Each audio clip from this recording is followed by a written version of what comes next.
क्या अपना कोई नया काम, कोई बिजनेस शुरू करने का सपना देख रहे हैं? हाँ, अक्सर लोग सोचते हैं। लेकिन फिर वो पैसों की जरूरत वो रास्ते में आ जाती है ना। बिल्कुल, फाइनेंस एक बड़ा मुद्दा होता है। और सरकारी योजनाएं वो मददगार तो हो सकती हैं, पर उनकी जानकारी मिलना, उन्हें समझना कई बार मुश्किल लगता है। हाँ, ये बात तो है। काफी उलझी हुई लग सकती हैं। आज हम एक ऐसी ही जानी मानी योजना की, आप कह सकते हैं, गहराई में उतरेंगे। अच्छा। आज हम बात कर रहे हैं प्रधानमंत्री रोजगार सृजन कार्यक्रम यानी पीएमईजीपी की। जी, पीएमईजीपी काफी सुना है इसके बारे में। हाँ, और हमारे पास इसके बारे में कई तरह के स्रोत हैं। जी। एक रिसर्च स्टडी भी है, सरकारी दस्तावेज हैं, योजना के अपने गाइडलाइंस हैं और कुछ लेख भी हैं जो इसकी बारीकियों पर रोशनी डालते हैं। ओके, तो काफी मटेरियल है हमारे पास। जी, इस चर्चा का मकसद साफ है भाई। ये पीएमईजीपी असल में है क्या, कौन इसके लिए अप्लाई कर सकता है, फायदे क्या मिलते हैं और सबसे जरूरी, अप्लाई करने का तरीका क्या है, खासकर वो ऑनलाइन वाला प्रोसेस। हाँ, वो जानना बहुत जरूरी है आजकल। तो चलिए इस जानकारी को एकदम आसान बनाते हैं। बिल्कुल। तो सबसे पहले ये पीएमईजीपी योजना है क्या चीज? हमारे स्रोत बताते हैं कि इसे 2008 में शुरू किया गया था। क्या ये सही है? बिल्कुल। इसे दो पुरानी योजनाएं थी। एक थी प्रधानमंत्री रोजगार योजना पीएमआरवाई और दूसरी ग्रामीण रोजगार सृजन कार्यक्रम आरईजीपी। इन दोनों को मिलाकर एक नई शक्ल दी गई थी 2008 में। अच्छा, तो ये पुरानी योजनाओं का मर्जर है एक तरह से। हाँ, कह सकते हैं। और ये भारत सरकार के सूक्ष्म लघु और मध्यम उद्यम मंत्रालय मतलब एमएमएसएमई उसके तहत चलने वाली एक केंद्रीय योजना है, सेंट्रल सेक्टर स्कीम। और इसका मकसद क्या है? नाम से तो रोजगार पैदा करना लगता है। हाँ, बिल्कुल। मुख्य उद्देश्य वही है, देश के गांवों और शहरों में दोनों जगह नए छोटे उद्योग या कारोबार मतलब माइक्रो एंटरप्राइजेस उन्हें शुरू करने में मदद करना, ताकि लोगों को काम मिले। हाँ, ताकि लोगों को स्वरोजगार मिले, खास तौर पर जो पारंपरिक कारीगर हैं या जो गांवों और शहरों के बेरोजगार युवा हैं, उन्हें उनके ही इलाके में काम शुरू करने का मौका देना। इससे पलायन भी रुकेगा शायद। हाँ, बिल्कुल। लक्ष्य यही है कि उनकी कमाई बढ़े और उन्हें काम के लिए शहर ना जाना पड़े। पलायन रोकना भी एक अहम मकसद है। और इसे जमीनी स्तर पर लागू कौन करता है? मतलब अगर किसी को अप्लाई करना हो तो वो कहाँ जाए? देखिए, राष्ट्रीय स्तर पर इसकी जो मुख्य जिम्मेदारी है वो खादी और ग्रामोद्योग आयोग यानी केवीआईसी की है, khadi and village industries commission. KVIC, okay. हाँ, और राज्यों में इसे केवीआईसी के अपने दफ्तरों, राज्य खादी बोर्ड केवीआईबीज, जिला उद्योग केंद्र यानी डीआईसीज, डिस्ट्रिक्ट इंडस्ट्रीज सेंटर्स और जाहिर है बैंकों के जरिए लागू किया जाता है। डीआईसीज का रोल अहम लगता है इसमें। जी हाँ, जिला स्तर पर डीआईसीज बहुत महत्वपूर्ण है। ठीक है, तो ये तो हुई योजना की बुनियाद। अब आते हैं मुद्दे की बात पर। कौन लोग इस योजना का फायदा उठा सकते हैं? यहाँ कई लोगों के मन में सवाल होंगे कि क्या मैं अप्लाई कर सकता हूँ? बिल्कुल, और यहाँ अच्छी बात यह है कि पात्रता की शर्तें काफी स्पष्ट रखी गई हैं। जैसे कि पहली बात, जो भी अप्लाई कर रहा है उसकी उम्र 18 साल से ज्यादा होनी चाहिए। 18+, ठीक है। हाँ। क्या कमाई की कोई ऊपरी सीमा है? अक्सर सरकारी योजनाओं में होता है कि आपकी इनकम इससे ज्यादा नहीं होनी चाहिए। ये एक बहुत अहम बात है पीएमईजीपी की। इसमें प्रोजेक्ट लगाने के लिए आवेदक की आय की कोई सीमा नहीं है, मतलब कोई इनकम सीलिंग नहीं है। अरे वाह, ये तो बड़ी बात है। जी हाँ, लेकिन शिक्षा को लेकर एक शर्त जरूर है। अच्छा, वो क्या है? अगर आप मैन्युफैक्चरिंग यानी कुछ बनाने का काम शुरू कर रहे हैं और आपका प्रोजेक्ट 10 लाख रुपए से ज्यादा का है, या फिर आप सर्विस या ट्रेडिंग का काम कर रहे हैं और प्रोजेक्ट 5 लाख रुपए से ज्यादा का है, जी, तो फिर आवेदक का कम से कम 8 ही पास होना जरूरी है। ओके।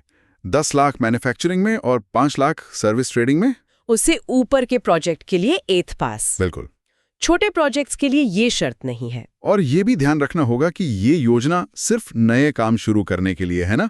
मतलब अगर किसी का बिजनेस पहले से चल रहा है तो वो इसके लिए अप्लाई नहीं कर सकते। बिल्कुल सही कहा आपने, ये सिर्फ नई यूनिट्स के लिए है। मौजूदा इकाइयां और खासकर वो जिन्होंने पहले किसी और सरकारी स्कीम में सब्सिडी ले ली हो, वो इसके लिए पात्र नहीं है। ये क्लियर होना जरूरी है। हाँ, एक और जरूरी बात, एक परिवार से सिर्फ एक ही व्यक्ति पीएमईजीपी का लाभ ले सकता है। एक परिवार से एक, और परिवार का मतलब? यहाँ परिवार का मतलब है पति और पत्नी। ठीक है। क्या कोई समूह या संस्था भी आवेदन कर सकती है, जैसे सेल्फ हेल्प ग्रुप्स? हाँ, कर सकते हैं। सेल्फ हेल्प ग्रुप्स, एसएचजीज कर सकते हैं, बशर्ते उन्होंने किसी और स्कीम में फ़ायदा न लिया हो। इसके अलावा सोसाइटी एक्ट में रजिस्टर्ड संस्थाएं, प्रोडक्शन वाली सहकारी समितियां और चैरिटेबल ट्रस्ट भी अप्लाई कर सकते हैं अगर वो बाकी शर्तें पूरी करते हों। हमने विशेष श्रेणियों का भी जिक्र सुना है, उन्हें कुछ अलग फायदे मिलते हैं क्या? हाँ, बिल्कुल। कुछ वर्गों को विशेष श्रेणी में रखा गया है।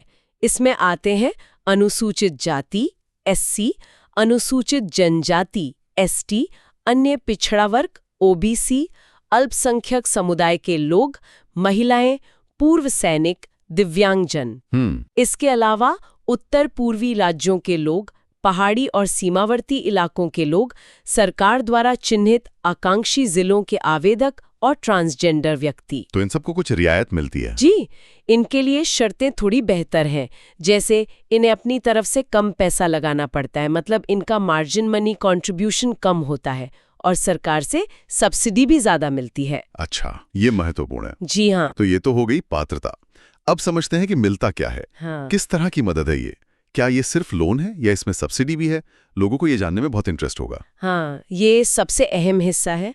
देखिए, ये एक क्रेडिट लिंक्ड सब्सिडी प्रोग्राम है। Credit link subsidy? हाँ। आसान शब्दों में? आसान शब्दों में कहें तो आपको बिजनेस शुरू करने के लिए बैंक से लोन मिलता है और उस लोन पर सरकार की तरफ से अच्छी खासी सब्सिडी यानी छूट भी मिलती है। तो लोन और छूट दोनों? जी, दोनों।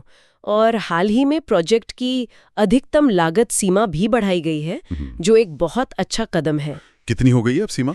अब मैन्युफैक्चरिंग यूनिट के लिए 50 लाख रुपए तक का प्रोजेक्ट लगाया जा सकता है। 50 लाख? हाँ। पहले कम थी? हाँ, पहले 25 लाख थी।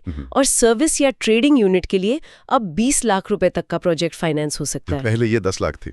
तो डबल हो गई है लिमिट्स एक तरह से। हाँ। तो क्या बैंक पूरा 50 लाख या 20 लाख रुपए का लोन दे देता है या कुछ खुद भी लगाना पड़ता है? नहीं, पूरा लोन नहीं मिलता।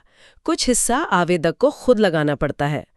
अगर आवेदक सामान्य श्रेणी का है तो बैंक प्रोजेक्ट लागत का 90% तक लोन देता है। और बाकी 10%? वो 10% आवेदक को खुद लगाना होता है। इसे कहते हैं लाभार्थी का योगदान या मार्जिन मनी, आवेदक का अपना हिस्सा। और विशेष श्रेणी वालों के लिए? आपने कहा था उन्हें रियायत है? हाँ, उनके लिए ये और भी कम है। विशेष श्रेणी के आवेदकों को प्रोजेक्ट लागत का सिर्फ 5% खुद लगाना होता है। बैंक उन्हें 95% तक लोन दे सकता है। तो 10% जनरल के लिए, 5% स्पेशल कैटेगरी के लिए, ये तो ठीक है। जी, बाकी का पैसा बैंक लोन के तौर पर देता है, जिसमें आपकी फिक्स्ड कैपिटल जैसे मशीनरी खरीदनी है और वर्किंग कैपिटल मतलब रोजमर्रा के खर्चे दोनों शामिल हो सकते हैं। ठीक है। और वो सब्सिडी वाला हिस्सा, उसे मार्जिन मनी सब्सिडी कहते हैं ना? हाँ। वो कितनी और कैसे मिलती है? ये थोड़ा कंफ्यूजिंग हो सकता है। हाँ, इसे समझना जरूरी है। सरकार की तरफ से जो मदद मिलती है उसे मार्जिन मनी सब्सिडी कहा जाता है।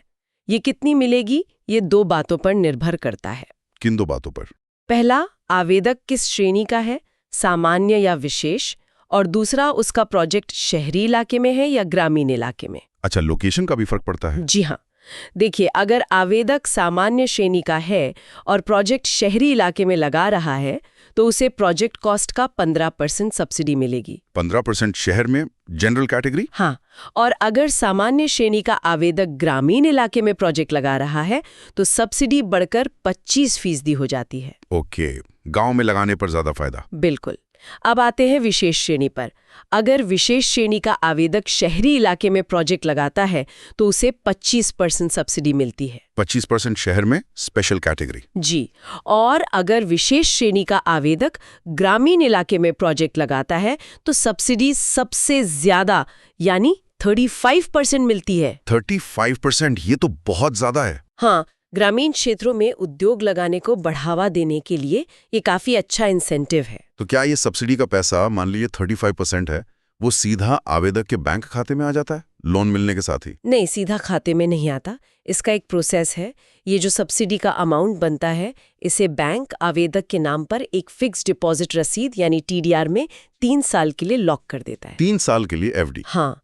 इस FD पर आवेदक को कोई ब्याज नहीं मिलता है, लेकिन इसका एक बड़ा फायदा है। वो क्या? फायदा ये है कि लोन की जितनी रकम इस FD में रखी गई है उतने हिस्से पर बैंक भी आवेदक से कोई ब्याज नहीं लेता, तो एक तरह से उतने लोन पर इंटरेस्ट बच जाता है। अच्छा, तो शुरू के 3 साल उस सब्सिडी अमाउंट पर ब्याज नहीं देना पड़ता? बिल्कुल। और 3 साल बाद उस एफडी का क्या होता है? 3 साल बाद बैंक देखता है कि आपकी यूनिट ठीक से चल रही है या नहीं, आपने योजना की शर्तें पूरी की हैं या नहीं, जैसे कि आपने वर्किंग कैपिटल का सही इस्तेमाल किया है वगैरह। अगर सब कुछ ठीक पाया जाता है तो वो एफडी वाला पैसा आपके लोन खाते में जमा कर दिया जाता है। इससे आपका बकाया लोन कम हो जाता है। तो मतलब सब्सिडी कैश में नहीं मिलती शुरू में, पर वो लोन कम करने में मदद करती है 3 साल बाद, अगर बिजनेस चला तो। एकदम सही। ये एक तरह से शुरुआती बोझ कम करती है और बिजनेस के सफल होने पर रिवॉर्ड देती है। ये जानना जरूरी है। अब प्रोजेक्ट कॉस्ट में क्या क्या शामिल कर सकते हैं? क्या जमीन खरीदने का खर्च भी जुड़ सकता है? कई लोगों का ये सवाल होता है। नहीं, प्रोजेक्ट कॉस्ट में जमीन खरीदने की लागत शामिल नहीं की जा सकती। ओके, लैंड कॉस्ट नहीं। हाँ। लेकिन इसमें मुख्य रूप से आपका पूंजीगत व्यय यानी कैपिटल एक्सपेंडिचर शामिल होता है, जैसे प्लांट, मशीनरी, औजार, फर्नीचर, वर्कशेड बनाना वगैरह। और इसके साथ वर्किंग कैपिटल का एक चक्र भी शामिल होता है। वर्कशीट बनाने का खर्च शामिल है। हाँ, अगर आप खुद बनाते हैं और अगर आप बना बनाया शेड खरीदते हैं या लंबी लीज पर, मान लीजिए 3 साल तक के लिए कोई वर्कशॉप या वर्कशेड किराए पर लेते हैं, तो उसका खर्च भी प्रोजेक्ट कॉस्ट में जोड़ा जा सकता है। ठीक है। और क्या मौजूदा बिजनेस को बढ़ाने के लिए भी कोई मदद है इसमें? मान लीजिए किसी ने पहले पीएमईजीपी से यूनिट लगाई थी, अब उसे एक्सपेंड करना है। हाँ, उसके लिए भी प्रावधान है। अगर आपकी यूनिट पहले पीएमईजीपी या मिलती जुलती पुरानी योजनाओं जैसे आरईजीपी या मुद्रा से लगी थी और वो अच्छा काम कर रही है, मतलब प्रॉफिट में है पिछले 3 साल से, तो उसे बढ़ाने या मॉडर्न बनाने के लिए दूसरा लोन भी मिल सकता है, जिसे अपग्रेडेशन लोन कहते हैं। उस पर भी सब्सिडी मिलती है? हाँ, उस पर 15% की सब्सिडी मिलती है, और अगर यूनिट पहाड़ी या सीमावर्ती इलाकों में है तो 20% सब्सिडी मिलती है। ये भी अच्छी बात है। मतलब सिर्फ नया नहीं, पुराने सफल बिजनेस को भी सपोर्ट है। जी बिल्कुल। ये सब सुनने में काफी फायदेमंद लग रहा है, लेकिन अक्सर लोगों को, जैसा हमने शुरू में कहा, आवेदन प्रक्रिया यानी अप्लाई करने का तरीका मुश्किल लगता है। वो कैसे होता है? क्या ये वाकई आसान है? चलिए इस प्रक्रिया को सरल शब्दों में समझते हैं, क्योंकि लोग यहीं आकर अटक जाते हैं कई बार। हाँ, ये समझना बहुत जरूरी है। और अच्छी खबर ये है कि अब ज्यादातर प्रक्रिया ऑनलाइन हो गई है। ऑनलाइन? तो आसान हो गया होगा। हाँ, इससे पारदर्शिता भी बढ़ी है और अप्लाई करना पहले से काफी आसान हुआ है। तो कोई अगर अप्लाई करना चाहे तो शुरुआत कहाँ से करे? पहला स्टेप क्या है? सबसे पहले पीएमईजीपी के आधिकारिक पोर्टल पर जाना होगा। आप गूगल पर पीएमईजीपी पोर्टल सर्च कर सकते हैं या सीधा kviconline.gov.in पीएमईजीपी पोर्टल पर जा सकते हैं। kviconline.gov.in पीएमईजीपी पोर्टल, ठीक है। वेबसाइट पर जाकर क्या करना होगा? वहाँ होम पेज पर ही आपको एप्लीकेशन फॉर न्यू यूनिट या अप्लाई ऑनलाइन जैसा लिंक दिखेगा, उस पर क्लिक करना है। क्लिक किया, फिर? क्लिक करने पे एक ऑनलाइन एप्लीकेशन फॉर्म खुलेगा। ये काफी डिटेल में होता है। क्या क्या भरना होता है इसमें? इसमें आपको अपनी बेसिक जानकारी देनी होती है, नाम, पता, आधार नंबर वगैरह। फिर अपने प्रस्तावित बिजनेस का ब्यौरा देना होता है। आप क्या काम करना चाहते हैं, मैन्युफैक्चरिंग या सर्विस, प्रोजेक्ट की अनुमानित लागत कितनी होगी, कितने लोगों को रोजगार देंगे। आपको ये भी चुनना होता है कि आप किस बैंक से लोन लेना चाहेंगे। बैंक भी खुद चुन सकते हैं? हाँ, आप अपनी पसंद की बैंक ब्रांच चुन सकते हैं। ये सब जानकारी ध्यान से भरनी है और फिर सेव एप्लीकेशन डेटा पर क्लिक करना है। सेव करना जरूरी है? बहुत जरूरी। सेव करते ही स्क्रीन पर एक एप्लीकेशन आईडी और एक पासवर्ड आएगा। अच्छा, आईडी और पासवर्ड। हाँ, इसे नोट करके संभाल कर रखना बहुत जरूरी है, क्योंकि इसी आईडी और पासवर्ड से आप बाद में अपने एप्लीकेशन का स्टेटस चेक कर पाएंगे या उसमें कुछ बदलाव करना हो तो कर पाएंगे। ओके, आईडी पासवर्ड सेव कर लिया। इसके बाद शायद डॉक्यूमेंट्स अपलोड करने होते होंगे। आजकल सब ऑनलाइन नहीं होता है। बिल्कुल। अगला कदम है जरूरी दस्तावेज अपलोड करना। कौन कौन से डॉक्यूमेंट्स लगते हैं मोटे तौर पे?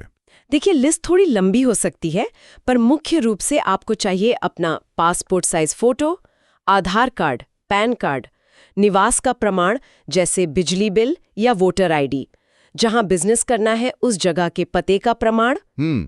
अगर आप विशेष श्रेणी में आते हैं जैसे एससी, एसटी, ओबीसी, अल्पसंख्यक, महिला आदि, तो उसका सर्टिफिकेट। अगर प्रोजेक्ट 10 लाख मैन्युफैक्चरिंग या 5 लाख सर्विस से ऊपर का है तो 8वीं पास का सर्टिफिकेट। और सबसे जरूरी, आपके प्रोजेक्ट की डिटेल्ड रिपोर्ट यानी डीपीआर। डीपीआर का आपने जिक्र किया था, ये क्या होता है? क्या ये खुद बनानी होती है? DPR यानी डिटेल्ड प्रोजेक्ट रिपोर्ट, हाँ, ये आपको तैयार करनी होती है या आप किसी कंसल्टेंट की मदद ले सकते हैं। ये आपके बिजनेस का पूरा खाका होता है। आप क्या बनाएंगे या बेचेंगे, उसके लिए कच्चा माल कहाँ से आएगा, मशीनरी कौन सी लगेगी, बाजार में कैसे बेचेंगे, कितनी लागत आएगी, कितनी कमाई का अनुमान है, कितने साल में लोन वापस होगा, वगैरह वगैरह। ये तो बहुत महत्वपूर्ण दस्तावेज लगता है। ये सबसे महत्वपूर्ण दस्तावेज है। बैंक इसी के आधार पर आपके प्रोजेक्ट को जांचता है। अच्छी DPR बनाना बहुत जरूरी है। वैसे KVIC की वेबसाइट पर कुछ मॉडल प्रोजेक्ट्स और सैंपल DPR भी मिल जाते हैं जिनसे मदद ली जा सकती है। अच्छा, सैंपल भी मिलते हैं। ये अच्छी बात है। तो डॉक्यूमेंट अपलोड करने के बाद क्या करना है? सारे जरूरी डॉक्यूमेंट स्कैन करके अपलोड करने के बाद आप चाहें तो अपना स्कोर कार्ड देख सकते हैं। Score card? वो क्या है? ये सिस्टम आपके द्वारा दी गई जानकारी के आधार पर एक स्कोर देता है, जिससे आपको और बैंक को अंदाजा लगता है कि लोन मिलने की कितनी संभावना है। ओके, स्कोर कार्ड देख लिया। फिर आपको EDB ट्रेनिंग के बारे में जानकारी देनी होती है कि आपने पहले ली है या नहीं। अगर नहीं ली है तो लोन मिलने के बाद लेनी होगी। इसके बारे में हम अभी बात करेंगे। ठीक है। सब कुछ चेक करने के बाद जब आप संतुष्ट हों कि सारी जानकारी सही है तो फाइनल सबमिशन पर क्लिक कर दें। आपका ऑनलाइन आवेदन जमा हो जाएगा। तो बस ऑनलाइन सबमिट कर दिया और काम खत्म, या कहीं जाकर भी कुछ जमा करना होता है फिजिकली? नहीं, काम खत्म नहीं हुआ अभी। ऑनलाइन सबमिशन के बाद आपको उस भरे हुए एप्लीकेशन फॉर्म का प्रिंट आउट लेना है। प्रिंट आउट लेना है? हाँ, और साथ में जो भी डॉक्यूमेंट आपने ऑनलाइन अपलोड किए थे उन सब की फोटोकॉपी लगानी है। ये पूरा सेट बनाकर आपने एप्लीकेशन फॉर्म में जिस बैंक की ब्रांच को चुना था वहां जाकर जमा करना होता है। अच्छा, तो बैंक में हार्ड कॉपी जमा करनी है? जी, ये जरूरी है। ठीक है। बैंक में जमा करने के बाद क्या होता है? क्या बैंक सीधे लोन पास कर देता है? सीधे नहीं। बैंक में जमा होने के बाद आपका एप्लीकेशन उस जिले की एक खास कमेटी के पास जाता है। इसे कहते हैं जिला स्तरीय कार्यबल समिति या district level task force committee, DLTFC। DLTFC, इसमें कौन लोग होते हैं? इसके अध्यक्ष आमतौर पे जिलाधिकारी DMDC कलेक्टर होते हैं और इसमें KVIC, KVIB, DIC के अधिकारी और लीड बैंक के प्रतिनिधि शामिल होते हैं। तो ये कमेटी क्या करती है? ये कमेटी आपके आवेदन की जांच करती है। वो आपके स्कोर कार्ड को देखते हैं, आपकी DPR को देखते हैं और कई बार आवेदक का इंटरव्यू भी लेते हैं ताकि प्रोजेक्ट को बेहतर समझ सके। इंटरव्यू भी होता है? हाँ, हो सकता है, खासकर बड़े प्रोजेक्ट्स के लिए। इंटरव्यू के बाद अगर कमेटी को लगता है कि प्रोजेक्ट ठीक है और आवेदक सक्षम है तो वो अपनी सिफारिश यानी रिकमेंडेशन उस बैंक ब्रांच को भेज देती है जिसे आपने चुना था। तो आखिरी फैसला फिर बैंक का होता है? कमेटी सिर्फ सिफारिश करती है? हाँ बिल्कुल। लोन देना है या नहीं और कितना देना है, इसका अंतिम निर्णय बैंक ही लेता है। बैंक अपनी तरफ से प्रोजेक्ट की व्यवहार्यता और आवेदक की क्रेडिट हिस्ट्री वगैरह की जांच करता है। अगर बैंक संतुष्ट होता है तो वो लोन स्वीकृत कर देता है। ये समझना जरूरी है कि फाइनल अथॉरिटी बैंक है। जी हाँ। अच्छा, एक और बड़ा सवाल, क्या लोन के लिए कोई गारंटी या सिक्योरिटी जमा करनी पड़ती है? कोलैटरल जिसे कहते हैं, ये एक बड़ी चिंता होती है नए उद्यमियों के लिए। ये बहुत वैलिड चिंता है, लेकिन यहाँ भी अच्छी खबर है। RBI के दिशा निर्देशों के अनुसार PMGEP के तहत 10 लाख रुपए तक के प्रोजेक्ट के लिए बैंकों को आमतौर पर कोई अलग से सिक्योरिटी या गारंटी, कोलैटरल सिक्योरिटी नहीं मांगनी चाहिए। 10 लाख तक बिना गारंटी? हाँ, आमतौर पर। और 10 लाख से ऊपर और 25 लाख रुपए तक के प्रोजेक्ट के लिए एक और सरकारी योजना है जो मदद करती है, CGTSME। CGTSME, ये क्या? ये है credit guarantee fund trust for micro and small enterprises. Credit guarantee fund trust for micro and small enterprises. ये योजना बैंक द्वारा दिए गए लोन की गारंटी लेती है। मतलब अगर किसी वजह से उद्यमी लोन नहीं चुका पाता तो ये ट्रस्ट बैंक के नुकसान की भरपाई करता है। तो इससे बैंक का रिस्क कम हो जाता है? हाँ बिल्कुल। और जब बैंक का रिस्क कम होता है तो बिना कोलैटरल सिक्योरिटी के लोन मिलने की संभावना बढ़ जाती है। आवेदक को इसके लिए एक छोटी सी फीस देनी होती है। ये तो बहुत मददगार है। जी। अपने एप्लीकेशन का स्टेटस कैसे पता चलेगा? अप्लाई करने के बाद इंतजार करना पड़ता है? हाँ, इंतजार तो करना पड़ता है, लेकिन आप अपने एप्लीकेशन का स्टेटस ऑनलाइन ट्रैक कर सकते हैं। याद है वो एप्लीकेशन आईडी और पासवर्ड जो फॉर्म सेव करते समय मिला था? हाँ हाँ। उसी आईडी और पासवर्ड से आप PMEGP पोर्टल पर लॉगिन करके देख सकते हैं कि आपका एप्लीकेशन अभी किस स्टेज पर है, DLTFC के पास है या बैंक के पास है या अप्रूव हो गया है। ये अच्छी सुविधा है, ट्रांसपेरेंसी रहती है। बिल्कुल। इस पूरी प्रक्रिया में अप्लाई करने से लेकर लोन मिलने तक अंदाजन कितना समय लग जाता है? देखिए, ये केस टू केस अलग हो सकता है। आवेदक ने जानकारी कितनी सही दी है, डॉक्यूमेंट्स पूरे हैं या नहीं, DLTC की मीटिंग कब होती है, बैंक कितनी जल्दी प्रोसेस करता है, इन सब बातों पर निर्भर करता है। लेकिन सूत्रों के मुताबिक इसमें आमतौर पर 30 से 45 दिन लग सकते हैं, कभी-कभी ज़्यादा भी लग सकता है। ठीक है, तो धैर्य रखना पड़ेगा। जी हाँ, थोड़ा धैर्य तो रखना पड़ता है। आपने पहले EDP ट्रेनिंग का जिक्र किया था कि वो करनी होती है। क्या ये सबके लिए जरूरी है? हाँ, उद्यमिता विकास कार्यक्रम यानी entrepreneurship development programme EDP training लेना अनिवार्य है, मैंडेटरी है। कब करनी होती है ये? बैंक से लोन की पहली किश्त जारी होने से पहले ये ट्रेनिंग पूरी करनी होती है। लोन मिलने के बाद पर पैसा मिलने से पहले? जी हाँ, इसमें एक छूट है। अगर किसी आवेदक ने पहले ही किसी मान्यता प्राप्त संस्था से कम 2 हफ्ते की ऐसी ही उद्यमिता विकास की ट्रेनिंग ले रखी है, तो उसे ये दोबारा करने की जरूरत नहीं है। उसे बस उसका सर्टिफिकेट दिखाना होगा। ठीक है। ये ट्रेनिंग कितने दिन की होती है और इसमें क्या सिखाते हैं? ड्यूरेशन को लेकर थोड़ी अलग-अलग जानकारी मिलती है। PMEGP के दिशा निर्देशों में 2-3 हफ्ते लिखा है, लेकिन अक्सर पूछे जाने वाले सवालों FAQs में कहा गया है कि 5 लाख रुपए तक के प्रोजेक्ट के लिए 6 दिन की ट्रेनिंग होती है। 6 दिन? और 5 लाख से ज्यादा के प्रोजेक्ट के लिए 10 दिन की ट्रेनिंग होती है। और सिखाते क्या है इसमें? इसमें बिजनेस चलाने की बेसिक और जरूरी बातें सिखाई जाती हैं, जैसे पैसों का हिसाब किताब कैसे रखना है, फाइनेंस, माल कैसे बनाना है या सर्विस कैसे देनी है, प्रोडक्शन ऑपरेशन, अपना प्रोडक्ट या सर्विस बेचना कैसे है, मार्केटिंग, बिजनेस को मैनेज कैसे करना है, मैनेजमेंट, बैंक से जुड़े काम कैसे करने हैं, बैंकिंग औपचारिकताएं, सरकारी नियम क्या है, वगैरह। तो ये तो काफी प्रैक्टिकल ट्रेनिंग लगती है। हाँ, इसका मकसद यही है कि नए उद्यमी को बिजनेस शुरू करने और चलाने में जो चुनौतियां आती हैं, उनके लिए तैयार किया जा सके। क्या इस ट्रेनिंग का खर्चा खुद उठाना पड़ता है? नहीं, ये अच्छी बात है। ये ट्रेनिंग KVIC, KVIB, DIC या सरकार से मान्यता प्राप्त संस्थान करवाते हैं और इसका जो भी खर्चा होता है, लगभग 2500 से 4000 रुपए प्रति व्यक्ति, वो PMEGP योजना के तहत ही उठाया जाता है। आवेदक को अपनी जेब से नहीं देना होता। फ्री ट्रेनिंग है एक तरह से? जी हाँ। और अगर कोई ये ट्रेनिंग ना करे तो? मान लीजिए लोन सैंक्शन हो गया पर ट्रेनिंग नहीं की। अगर आप EDP ट्रेनिंग पूरी नहीं करते हैं तो आपके प्रोजेक्ट को मार्जिन मनी सब्सिडी नहीं मिलेगी। आपका लोन तो रहेगा, पर जो सरकारी सब्सिडी का फायदा है वो नहीं मिलेगा। इसलिए ये ट्रेनिंग करना बहुत जरूरी है। ओके, तो सब्सिडी चाहिए तो ट्रेनिंग करनी ही पड़ेगी। बिल्कुल। तो ये योजना काफी सोच समझकर बनाई गई लगती है। अप्लाई करने का तरीका, लोन, सब्सिडी, फिर ट्रेनिंग, सब कुछ है। लेकिन क्या जमीनी हकीकत भी इतनी ही अच्छी है? क्या लोगों को इसके बारे में पता भी है? यहाँ तस्वीर थोड़ी अलग नजर आती है, जैसा हमारे श्रोत बताते हैं। बिल्कुल, यहीं पर वो रिसर्च स्टडी जिसका जिक्र आपने शुरू में किया था, जो कर्नाटक के बेलगावी जिले में हुई थी, वो बहुत काम की जानकारी देती है। क्या पता चला उस स्टडी में? क्या योजना कामयाब है जमीन पर? स्टडी ने पहले तो ये पाया कि जिन लोगों ने PMEGP का फायदा उठाया, उनके बिजनेस में वाकई सुधार हुआ।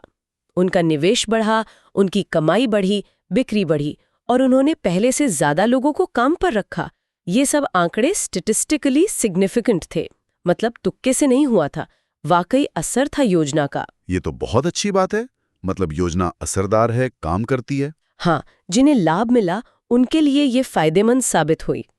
लेकिन स्टडी का जो दूसरा हिस्सा था वो चौंकाने वाला था। वो क्या था? वो था योजना के बारे में लोगों में जानकारी का स्तर। वो आश्चर्यजनक रूप से बहुत ही कम था। कितना कम? क्या कुछ आंकड़े हैं आपके पास उस स्टडी के? आंकड़े वाकई हैरान करने वाले हैं। उस स्टडी में लगभग 200 उद्यमी शामिल थे। उनमें से 53% को तो योजना का नाम तक ठीक से पता नहीं था। PMEGP क्या है यही नहीं मालूम था आधे से ज्यादा लोगों को। सच में? आधे से ज्यादा लोग? ये कैसे हो सकता है? हाँ, यही नतीजा था। और सुनिए, 71% लोगों को ये नहीं पता था कि इस योजना में बिजनेस चलाने की ट्रेनिंग EDP भी मिलती है। ट्रेनिंग के बारे में भी नहीं पता? जी नहीं, 62% लोग इसे सिर्फ लोन योजना समझते थे। उन्हें ये नहीं पता था कि ये वित्तीय सहायता योजना है जिसमें सब्सिडी भी शामिल है। और 63% को ये नहीं पता था कि ये क्रेडिट लिंक्ड सब्सिडी स्कीम है, मतलब लोन से जुड़ी सब्सिडी मिलती है। मतलब बेसिक जानकारी का ही अभाव था। बिल्कुल। और लोन की सीमा के बारे में पूछिए मत। क्या हुआ? उस समय मैन्युफैक्चरिंग की सीमा 25 लाख थी, लेकिन 91% लोग इससे अनजान थे। और सर्विस सेक्टर की सीमा 10 लाख थी और 94% को इसका पता नहीं था। 90% से ज्यादा लोगों को लिमिट ही नहीं पता थी। हाँ, अब तो ये सीमाएं बढ़कर 50 लाख और 20 लाख हो गई हैं।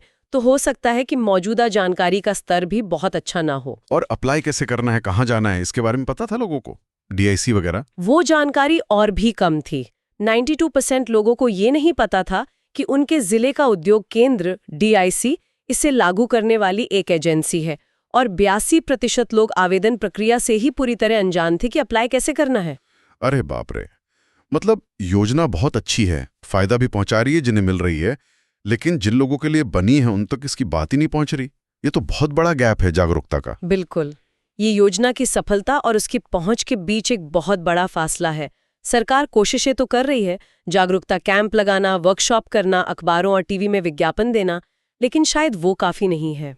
तो उस स्टडी ने कुछ सुझाव भी दिए थे इसे बेहतर करने के? हाँ, स्टडी ने सुझाया कि और तरीके अपनाने होंगे, जैसे कॉलेजों और ITI में सेमिनार करना, सफल उद्यमियों की कहानियां शेयर करना, लोकल भाषा में जानकारी देना, SMS अलर्ट भेजना और इंडस्ट्रियल इलाकों में बड़े-बड़े होर्डिंग लगाना।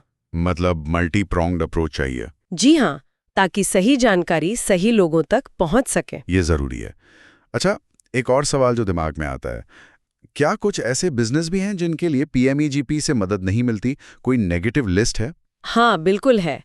एक लिस्ट है उन कामों की जो इस योजना के दायरे से बाहर रखे गए हैं, जिसे नकारात्मक सूची या नेगेटिव लिस्ट कहते हैं। ये जानना भी जरूरी है ताकि लोग गलत उम्मीद ना पालें। तो इसमें कौन-कौन से काम आते हैं? देखिए, इसमें मुख्य रूप से वो काम है जो या तो पर्यावरण के लिए ठीक नहीं माने जाते या सामाजिक रूप से संवेदनशील हैं, जैसे मांस बेचना या परोसना, खासकर अगर उसमें जानवरों का वध शामिल हो। ओके, मीट बिजनेस नहीं। हाँ, फिर नशीले पदार्थ जैसे बीड़ी, सिगरेट, पान मसाला बनाना या बेचना, या ऐसे होटल ढाबे जहां शराब परोसी जाती हो, तंबाकू उगाना या बेचना, और बेचने के मकसद से ताड़ी निकालना। ठीक है, नशीले पदार्थ और शराब से जुड़े काम बाहर हैं। खेतीबाड़ी से जुड़े कुछ काम भी शायद बाहर हैं। हाँ, कुछ खास तरह की खेती, जैसे बागान वाली फसलें, चाय, कॉफी, रबर, रेशम के कीड़े पालना यानी कुकून पालन, बागवानी, फूलों की खेती और पशुपालन जैसे मछली पालना, सुअर पालना, मुर्गी पालन, ये भी आमतौर पर इस लिस्ट में थे। मतलब अब कुछ बदलाव है? हाँ, हाल की जो दिशा निर्देश आए हैं उनमें पशुपालन से जुड़े कुछ उद्योगों जैसे डेयरी, पोल्ट्री, मछली पालन, मधुमक्खी पालन वगैरह को PMEGP के तहत लाने की बात कही गई है, खासकर कृषि आधारित फूड प्रोसेसिंग के तहत।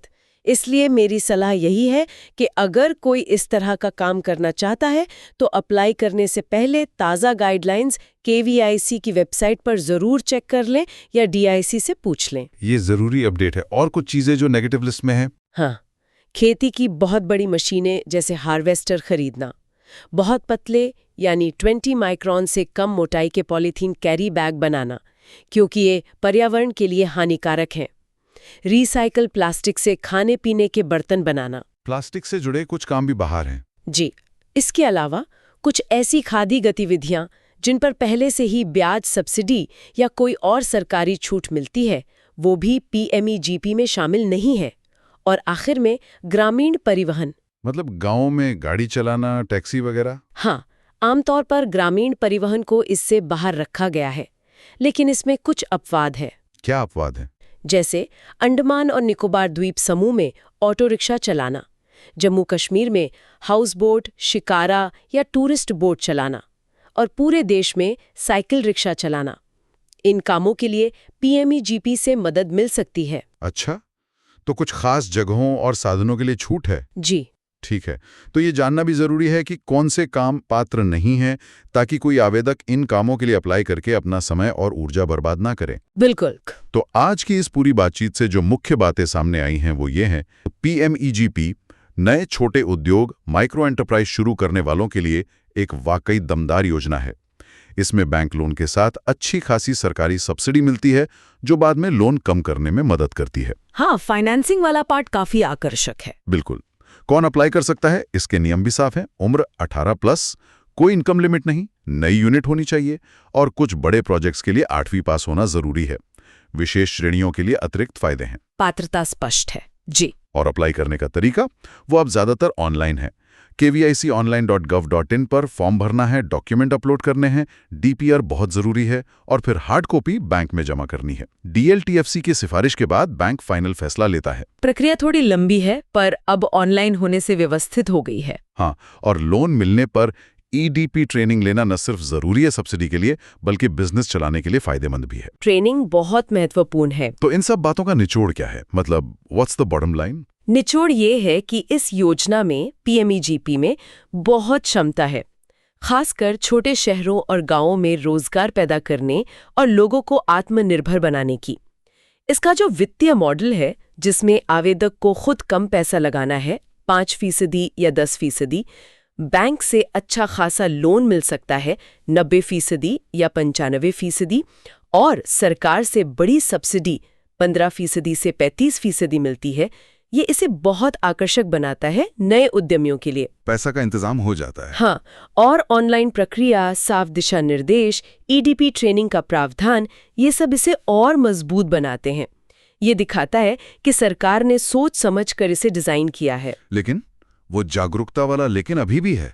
बिल्कुल, वो सबसे बड़ा लेकिन है। जैसा कि उस स्टडी ने साफ दिखाया, जमीन पर जानकारी का अभाव एक बहुत बड़ी रुकावट है।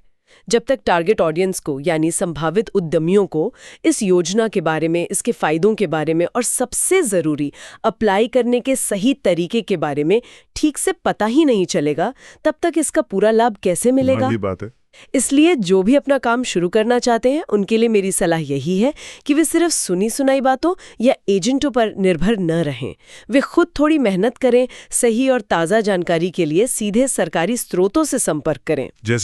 जैसे KVIC की आधिकारिक वेबसाइट देखें, अपने जिले के DIC ऑफिस जाएं, या जिस बैंक से लोन लेना चाहते हैं उसकी नज़दीकी ब्रांच में जाकर PMEGP के बारे में पूछें।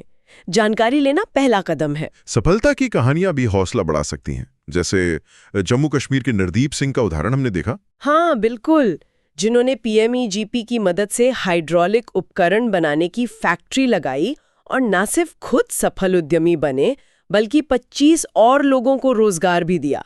ऐसी हजारों कहानियां हैं। हाल के आंकड़े बताते हैं कि 2008 से लेकर जनवरी 2024 तक इस योजना के तहत 9.34 लाख से ज्यादा छोटे उद्यमों को मदद दी गई है। 9 लाख से ज्यादा? हाँ, और जिनसे अनुमानित 76 लाख लोगों को रोजगार मिला है। ये आंकड़े दिखाते हैं कि योजना जमीन पर काम तो कर रही है और जिंदगियां बदल रही है। जरूरत बस इसकी पहुंच बढ़ाने की है।